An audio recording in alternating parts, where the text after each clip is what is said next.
ঢাকার কেন্দ্রে একটি ছোট্ট জায়গা। এই জায়গায় দেখতে পাচ্ছেন যে একটি বাচ্চা তিনি মাছ ধরার জন্য চেষ্টা করছেন।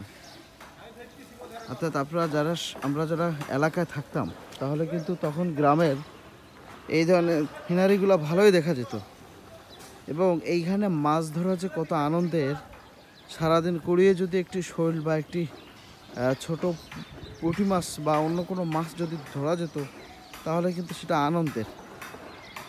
এবং এই জায়গাটা বর্ষার সময় প্রচুর পানি থাকে, আর আর শীতের শেষ হয়ে যখন ফাল্গুন মাস আসে তখন কিন্তু এই ধরনের মাছ ধরার জন্য এখানে অনেকেই উদগ্রীব হয়ে থাকে।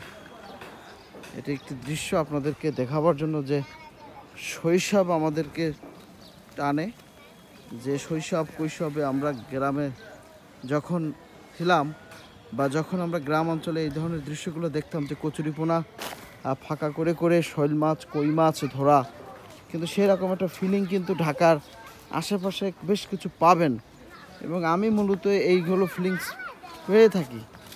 হ্যাঁ, তো এটা জানাবার জন্য যে আপনি যেখানে যান না কেন আপনার এলাকা গ্রামকে যদি আপনি মনে প্রাণে রাখেন সেই স্বাদ কিন্তু আপনি পেতে পারেন। এবং এটা একটি দারুণ দৃশ্য, মনে সেই ছোটোবেলাকার স্বাদ আমাকে দেখিয়ে দিল।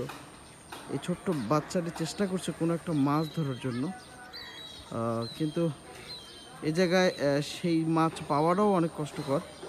তো সবাই ভালো থাকবেন, সাথে থাকবেন।